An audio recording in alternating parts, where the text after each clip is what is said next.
હમણાં ઇન્સ્ટાગ્રામ માં કૂતરી હડકાઈ થઈ છે,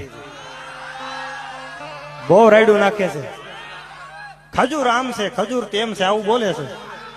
હવે કૂતરીને શું ખબર હોય ખજૂરભાઈ શું છે? ઝૂંપડપટ્ટીમાં જઈને પૂછો તો ખબર પડે ખજૂરભાઈ શું છે. આ હૃદયથી મેં નજરથી જોયું છે. નાનપણમાં મા બાપ ગુજરી ગયા હોય અને એ દીકરા દીકરીના બાવડા ઝાલી માણા આશરો બનાવી દેવો, એને આશરો બનાવી દે અને માથા માથે હાથ મેલીને કે બાપા મૂંઝાતા નહીં હો, તમારી ભેળો છું. ખજૂરભાઈ ને તો વંદન કરું છું, પણ એની જનેતાને અહીંથી લાખ લાખ વંદન કરું છું. એને જલમ આપવા વાળો જે જનેતા છે લાખ લાખ વંદન કરું છું, જેને એક દાતાર દીકરાને જલમ આપ્યો છે. ખજૂરભાઈ પેલા આમ હતા. તમે જેસલ જાડેજાનો ઇતિહાસ ઉઘાડો, એને તો એવા એવા પાપ કર્યા હતા. તમે ગાથા વાંચો ને તો તમને એમ થાય કે આની કરતા આને આવા પાપ કર્યા છે. સાહેબ હું બધાને કહું છું, માણસ પેલા શું હતો એના સામું નહીં જોતા. તમારી સામે અટાણે માણસ કેવો છે ને એના સામું જોજો યાર.